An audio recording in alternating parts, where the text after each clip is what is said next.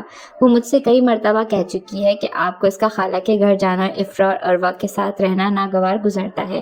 جس رات اس نے ٹیبلٹس کھائی تھی وہ رضوانہ بجیا کے گھر سے ہی آپ کے ہمراہ آئی تھی۔ ماں کی بات پر اس کو یاد آیا وہ سچ کہہ رہی تھی، کیونکہ اس رات رضوانہ خالہ کے گھر سے واپسی پر اس نے بڑی بے باکی سے اروا کی محبت کا ذکر کیا تھا، اور وہ جو رشتوں ناتوں کی نزاکت و پاکیزگی کا جنون کی حد تک پاس رکھنے کا عادی تھا، برداشت نہ کر پایا تھا اور بہت ہی سخت لہجے میں سرزنش کی تھی تاکہ آئندہ وہ محتاط رہے۔ اگر کوئی بڑا کسی غلط بات کی سرزنش کرے تو خودکشی کر لینی چاہیے۔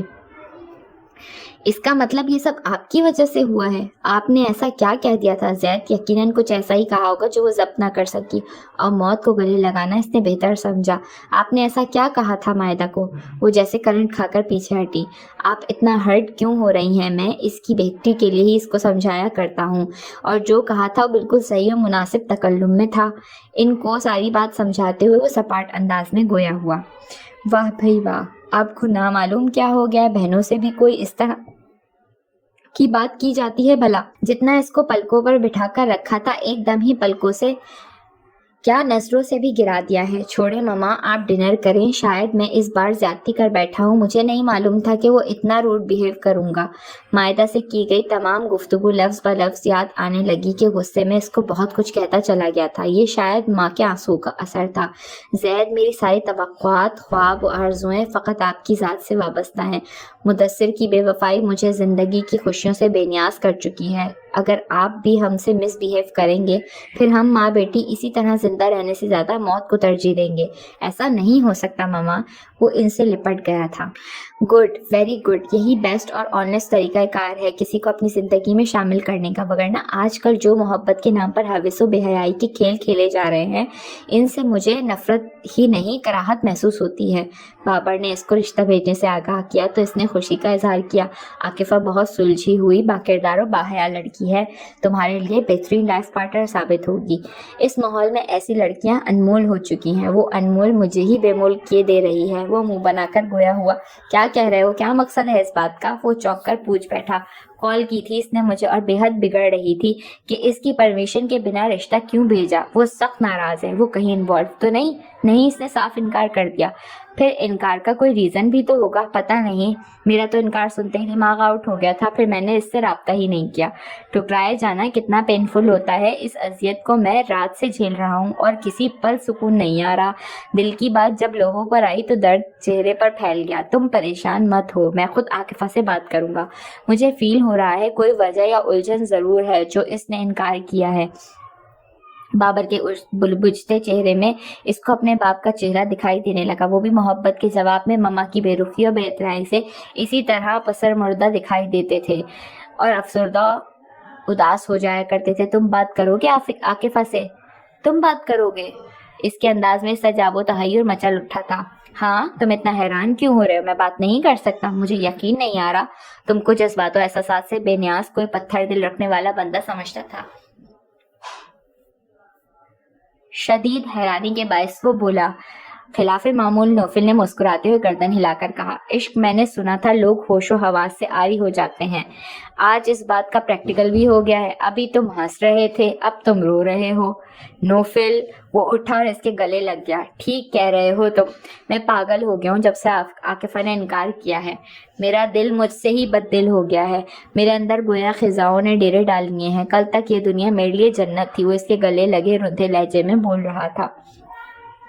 مجھے یقین نہیں ہے اس پر محبت اس طرح بھی ہوتی ہے۔ ایک عرصے سے عاقفہ کے لیے تمہارے انداز میں ایک سافٹ کارنر فیل کر رہا تھا۔ بائی گاڈ، مجھے یہ نہیں معلوم تھا کہ تم اس راہ پر بہت دور تک جا چکے ہو، اتنی مسافت طے کر لی ہے کہ اب واپسی ممکن نہیں۔ وہ اس کا شانہ تھپتھپاتا ہوا سنجیدگی سے بولا، محبت بہت محبت پہلے دبی دبی راکھ میں چنگاریوں کی صورت جنم لیتی ہے اور پھر پتہ ہی نہیں چلتا کب الاؤ کی صورت اختیار کر لیتی ہے اور انسان اس آگ میں جلتا ہی چلا جاتا ہے۔ اس کے انداز میں بے چینی تھی۔ محبت تو عشق کی باتیں اور جذبات کی صداقتیں صرف کتابوں میں الفاظ کی صورت مقید ہو کر رہ گئی ہیں۔ اس دنیا میں محبت بے وفائی بن کر رہ گئی ہے۔ جس کو تم محبت کہہ رہے ہو وہ وقتی اٹریکشن ثابت نہ ہو۔ یہ کیا کہہ رہے ہو؟ ابھی تو تم عاطفہ کو قائل اور راضی کرنے کی باتیں کر رہے تھے اور اب آنن فانن میری محبت پر شک کرنے لگے ہو۔ تم عجیب باتیں کر رہے ہو یار۔ وہ اس کا بدلتا موڈ دیکھ کر حیران ہوا۔ نوفل نے خاموش رہنا بہتر سمجھا۔ ایک ہستی ماضی کی دھند میں لپٹی دکھائی دینے لگی تھی۔ پاپا نے بھی اس عورت سے محبت کی تھی، نہ صرف محبت بلکہ اس کو عزت بنا کر گھر لے آئے تھے۔ محبت تو چاہت کے خزانے اس پر لٹا دیے تھے، دنیا کا عیش و آرام، مال و دولت اس کے قدموں میں ڈھیر کر دیا تھا، لیکن پھر بھی وہ عورت بے وفا رہی۔ ارے کس سوچ میں گم ہو، پلیز تم عاقفہ کو راضی کرو، قسم لے لو مجھ سے تم کو کوئی شکایت نہیں ملے گی۔ وہ ہاتھ جوڑ کر بولا۔ رضوانہ بیگم عروہ اور افرا کے ہمراہ مائدہ کی عیادت کے لیے آئی ہوئی تھیں۔ عروہ کو اپنے قریب آتے دیکھ کر زید سرد سے روم سے باہر نکل گیا۔ اس کو کسی خوش فہمی میں مبتلا نہیں کرنا چاہتا تھا۔ اس کو خود پر وارفتہ دیکھ کر اس کے ارادے وہ جان گیا تھا۔ وہ اس کے شک پر صداقت کی مہر یہ بتا کر لگا دی گئی تھی کہ عروہ اس کو بہت پسند کرتی ہے۔ کسی کو چاہنا بے اختیاری عمل ہوتا ہے، وہ اس بے اختیاری عمل سے بہت پہلے گزر چکا تھا۔ یہ دل میں دو محبتوں کے گلاب کبھی نمو نہیں پا سکتے۔ یہ کسی کو سمجھانا سہل نہ تھا۔ یہ بات دل میں دبائے وہ اسپتال سے نکل گیا۔ کہاں تک بھاگتے رہو گے؟ میں بھی دیکھتی ہوں تم کو، تم جس راہ پر جاؤ گے مجھے وہیں پاؤ گے میرے بھولے پیا۔ عروہ نے دور تک اس کی پشت کو گھورتے ہوئے دل میں سوچا تھا۔ عمرانہ مائدہ سے پوچھا، اس نے ایسی جان لیوا حرکت کیوں کی؟ رضوانہ زید کی جاتے پرتجسس انداز میں مخاطب ہوئی۔ کوئی خاص بات نہیں بچیا، زید نے اونچی آواز میں ڈانٹ دیا تھا۔ بھائی کی ڈانٹ برداشت نہیں کر پائی اور غصے میں دین کی گولیاں کھا لی۔ آپ کو تو معلوم ہے زید کی تیز نظر برداشت نہیں ہوتی مائدہ کو، پھر اس کی ڈانٹ برداشت کرنا ممکن ہی کہاں ہے؟ مائدہ کی بہتر ہوتی طبیعت پر ان کو اچھا اثر محسوس ہو رہا تھا۔ دیٹس گڈ، تم کہہ رہی ہو تو پھر یہی بات ہوگی، ورنہ سچی بات یہ ہے جو ان جوان لڑکی کی ایسی حرکت معاشرے میں رسوائی کا سبب بنتی ہے۔ ہر ایک کے ذہن میں یہ بات آتی ہے کوئی ناجائز تعلقات کا ہی معاملہ ہوگا جو لڑکی نے ایسا انتہائی قدم اٹھایا۔ رضوانہ کے لہجے میں عام عورتوں جیسی خود بت و طنز ان کو ذرا پسند نہ آئی۔ فوراً ہی وہ جارحانہ انداز میں بولی، بچیا سنا تھا اپنے مارتے بھی ہیں تو چھاؤں میں ڈالتے ہیں، آپ اپنی ہو کر اس قسم کی باتیں کر رہی ہیں، حد ہو گئی ہے۔ آپ کی جگہ کسی اور نے ایسی بات کہی ہوتی تو میں اس کا منہ توڑ دیتی سیوا۔ ارے میں تو ایک جنرل بات کر رہی ہوں، تم برا کیوں مان رہی ہو میری جان؟ تم کیا سمجھتی ہو مائدہ صرف تمہاری بیٹی ہے؟ میرا کوئی تعلق نہیں ہے اس سے، میں اس کو بھی عروہ افرا کی مانند بیٹی سمجھتی ہوں۔ کوئی اس کی طرف انگلی تو اٹھا کر دیکھے، میں پورا ہاتھ کاٹ ڈالوں گی اس کا۔ تم نے تو ایک لمحے میں مجھے پرایا کر دیا عمرانہ۔ انہوں نے بہت خوبصورتی سے پیترا بدلا تھا۔ زمرد بھابھی، صوفیہ بوا، کسی نے بھی ایسی بات اشارتاً بھی نہیں کہی۔ عمرانہ کا موڈ بگڑ ہی رہا تھا۔ وہ بہنوں بھانجیوں پر وارثت ہو جاتی تھیں، لیکن جو محبت ان کو اپنی بچوں سے تھی وہ خود غرضی کی انتہاؤں پر تھی، جس کے آگے نہ ان کو بہن عزیز تھی نہ کوئی اور رشتہ۔ تمہارے سامنے کیوں کہیں گی؟ وہ ایسی باتیں دوسروں سے کی جاتی ہیں، گھر کے بیدی ہی لنگ کٹاتے ہیں، اور تم بہن سے بد دل ہو رہی ہو۔ سوری، آپ تو جانتی ہیں ابھی حواسوں میں کہاں ہوں میں۔ ان کا ہاتھ تھام کر لجاجت سے گویا ہوئی۔ اٹس اوکے، تم مجھ سے ناراض ہو جاؤ لیکن میں تم سے ناراض نہیں ہوں گی، اکلوتی و بے حد لاڈلی بہن ہو میری۔ وہ انہیں گلے لگاتے ہوئے گویا ہوئی۔ اوہ ہو، بہت محبت کے مظاہرے ہو رہے ہیں۔ اور وہ ان کے قریب آتے ہوئے مسکرا کر گویا ہوئی۔ افرا نے اپنا موبائل بیگ میں رکھتے ہوئے لیٹی ہوئی مائدہ سے معنی خیز انداز میں نظریں ملائی۔ کچی ڈوری سے کھینچے آئیں گے وہ آپ کے، یا ان کو بلانے کے لیے تم کو کوئی دوسرا ایموشنل بلیک میلنگ کرنا پڑے گا؟ مائدہ نے ایک نگاہ اس کو دیکھا، بولنا بھی کچھ چاہتی تھی، پھر کچھ سوچ کر آنکھیں مون لی تھی۔